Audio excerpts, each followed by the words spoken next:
afternoon, friends.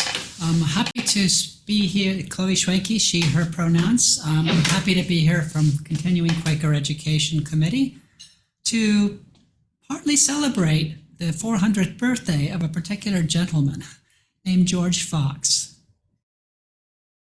I think it's really important to begin by setting a little bit of context, and one of the ways that you can most graphically get your fingers on this reality that I'm trying to portray, 17th century England, a very turbulent time, the time of Oliver Cromwell, the time of beheading a king, the time of reinstating a king, terrible, terrible strife, a lot of very bloody warfare, a very, very challenging time.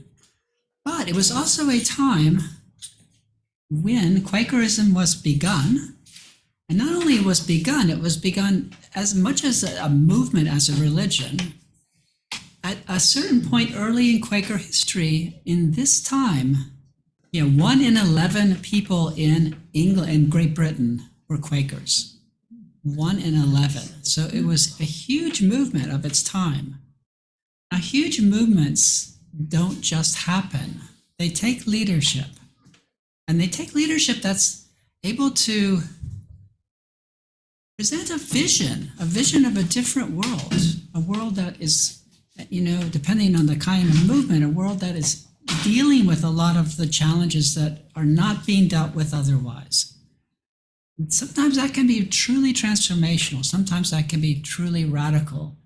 It can also be very dangerous because leaders of movements of that scale can become very egotistical. They can become very powerful. They can become very unaccountable. And they can become very, for lack of a better word, unsavory characters, and they go down in history that way. Well, George Fox goes down in history not in that way. Not that there isn't a lot of controversy about the person who's largely ascribed as the founder of Quakerism, although that's not accurate either. There were many people that came together to make Quakerism happen.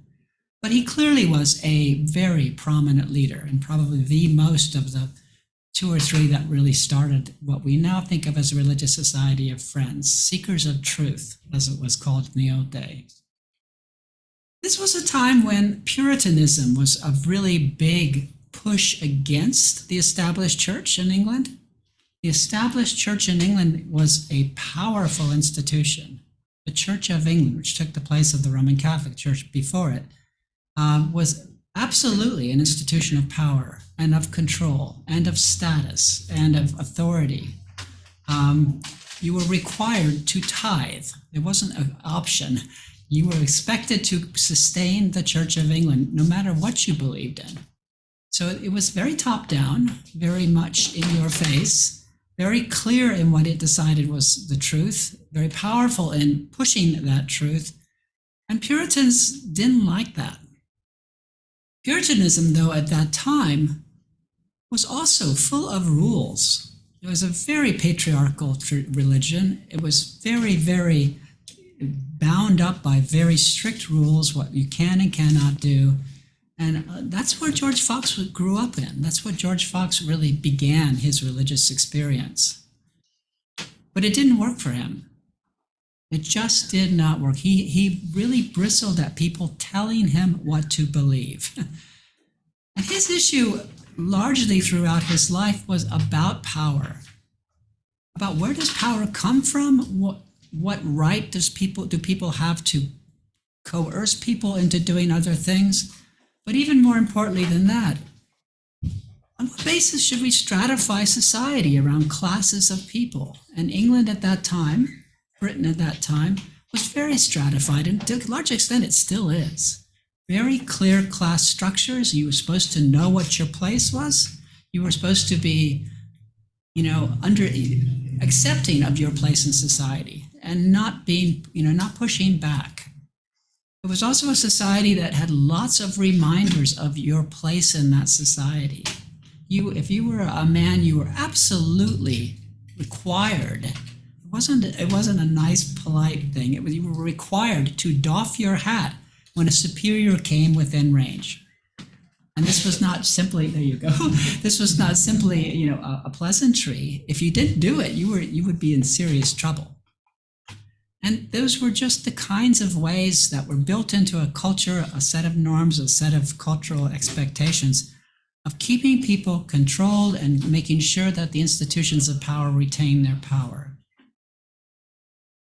George Fox was brought up to become a shoemaker. There was nothing glamorous or exciting about what his life was going to be, but he also learned how to read and write.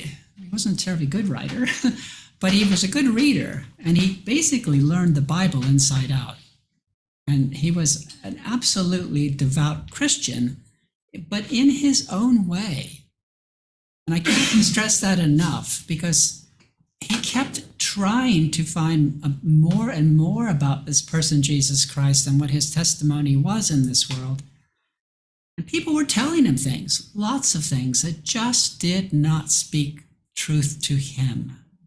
It wasn't what he was reading in the Bible. It wasn't how he perceived of who this person Jesus was. It wasn't what he perceived that Christianity's mission in the world was. And so he went on a spiritual quest, like a lot of us in this room have done, to find the place where truth spoke to him. Many, many Quakers come to Quakerism in their middle age or older, and they've been on that journey, so they understand what that's like. But for George Fox, it was a really fraught journey, because the powers that be were not speaking in a language and with a authenticity, a sincerity, a conviction that made any sense to him whatsoever. They were not, in his words, speaking to his condition. So he decided to speak himself. And that's what I want to talk about today. Basically, 4 sides of George Fox that we may not be as familiar with. And I'm going to start being a child of the 70s and 70s, I mean, I was born in the 50s, but a child of the Vietnam War, of that era. A time of protest, a time of people absolutely speaking truth to power. When I was a teenager, I absolutely thought we were going to change the world, that everything was going to be different. You know, that didn't work, but George Fox decided it would work. And his approach was to be fundamentally a movement leader, and a movement leader who was absolutely radical. Absolutely radical. For his time, he did not, take any sort of hesitation in upsetting the apple cart at all.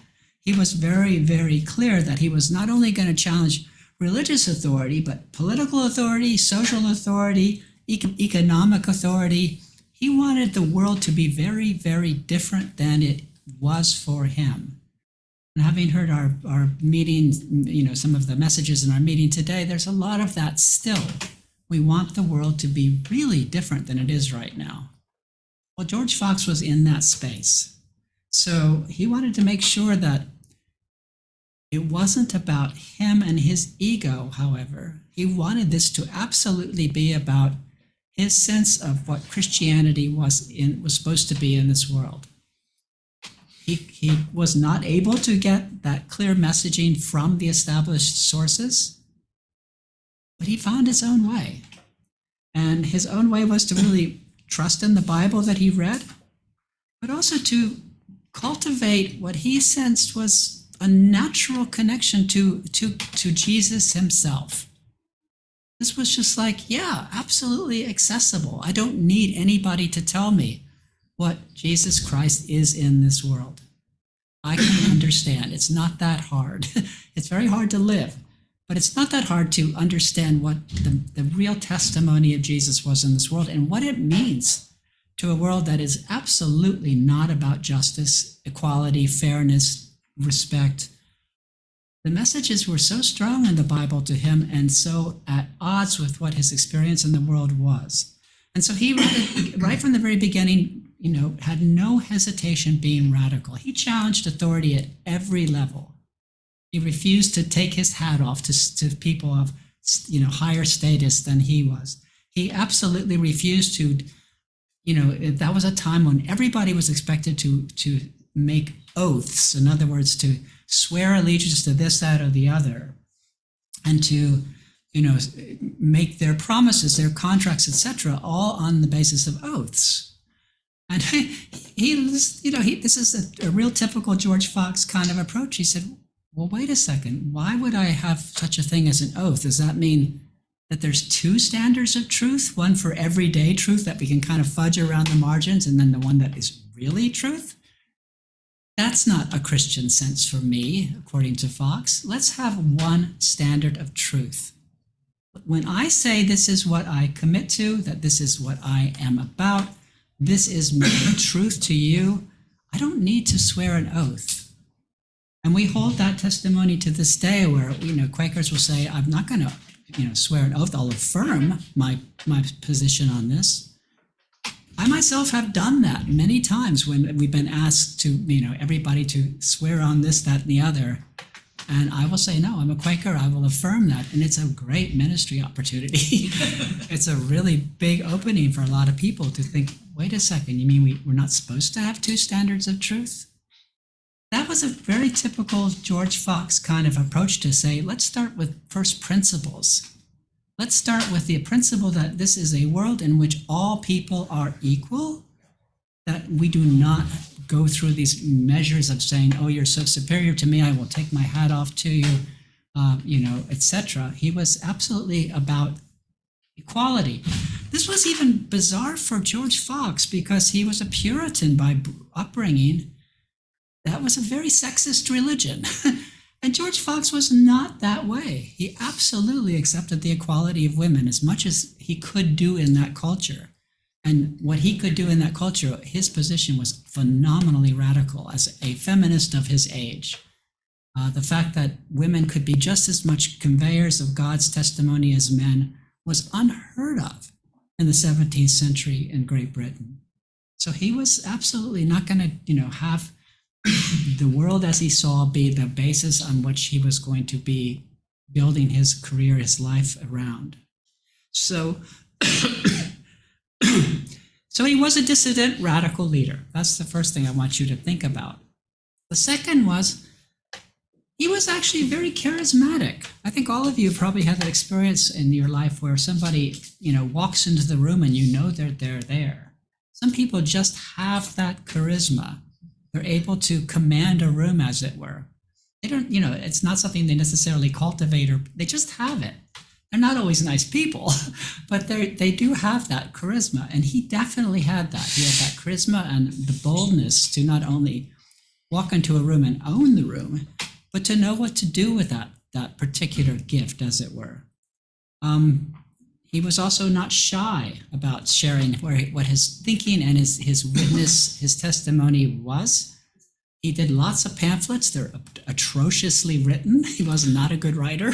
They didn't get a huge lot of distribution, but they're remembered now simply because they were so badly written in a time when essayists and pamphleteers were much more eloquent than George Fox was at that time.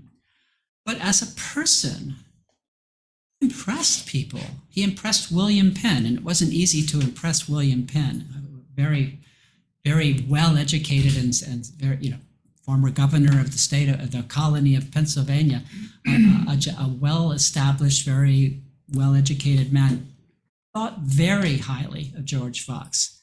Thomas Carlyle, a very famous Scottish historian at the time, couldn't say enough good about George Fox. He was so moved by this man's just his presence, his commitment. So his ability to not just command a room, but then to do something with that, to share his witness, his testimony, was a remarkable gift. It's a gift he paid dearly for, because when you do that, people get really afraid.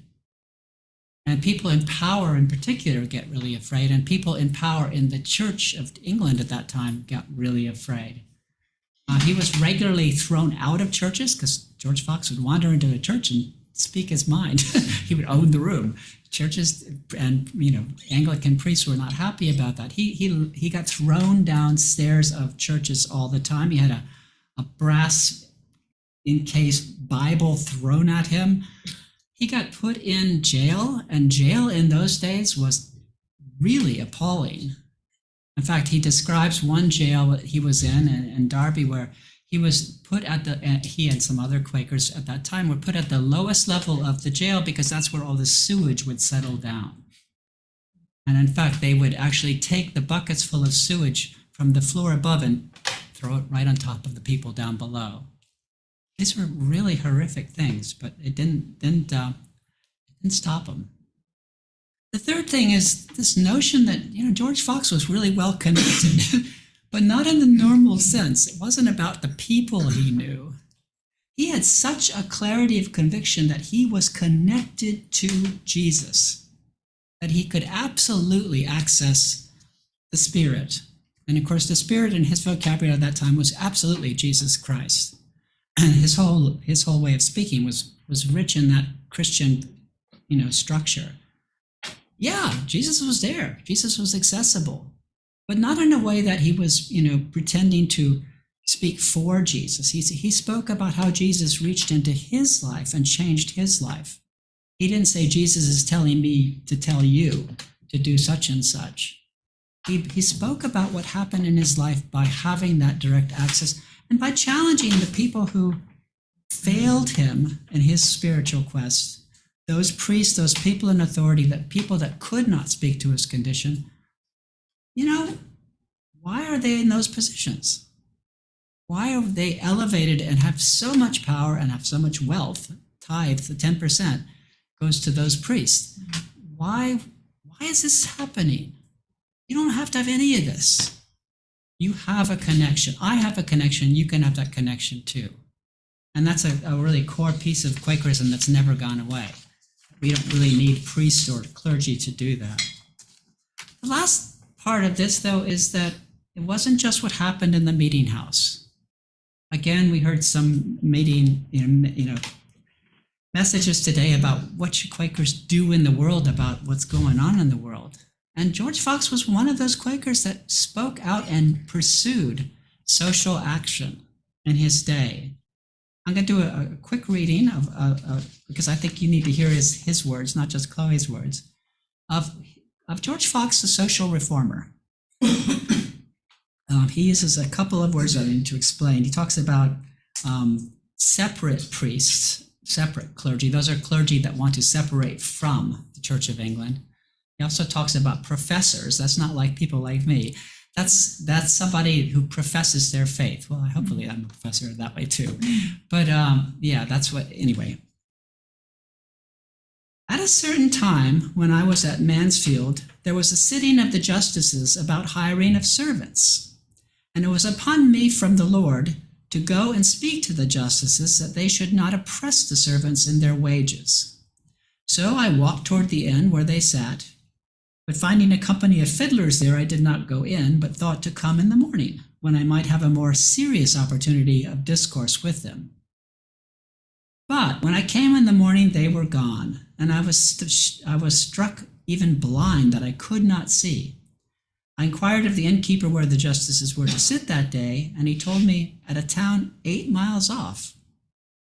My sight began to come to me again, and I went and ran thitherward. I always wanted to say that word. Thitherward, as fast as I could. When I was come to the house where they were, and many servants with them, I exhorted the justices not to oppress the servants in their wages, but to do that which was right and just to them.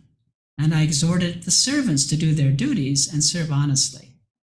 They all received my exhortation kindly, for I was moved of the Lord therein. Moreover, I was moved to go to several courts and steeplehouses at Mansfield and other places, to warn them to leave off oppression and oaths, and to turn from deceit to the Lord, and to do justly. Particularly at Mansfield, after I had been at a court there, I was moved to go and speak to one of the most wicked men in the country, one who was a common drunkard, a noted whoremaster, and a rhyme maker. Goodness gracious. And I reproved him in the dread of the mighty God for his evil courses. When I had done speaking and left him, he came after me and told me that he was so smitten when I spoke to him that he had scarcely any strength left in him. So this man was convinced, another big Quaker word, and turned from his wickedness and remained an honest, sober man to the astonishment of the people who had known him before. Thus the work of the Lord went forward, and many were turned from the darkness to the light, within the compass of these 3 years, 1646, 1647, and 1648. Diverse meetings of friends in several places were then gathered to God's teaching by his light, spirit, and power. The Lord's power broke forth more and more wonderfully. That's the George Fox I really like. That's the George Fox who's, engaging with the world as it is, not simply proselytizing or speaking about it. He's doing something. He's walking those 8 miles, even though he had some physical, ailments. And he did it in a way, from what other journalists and people of the time spoke about, was strong, powerful, but not egotistical.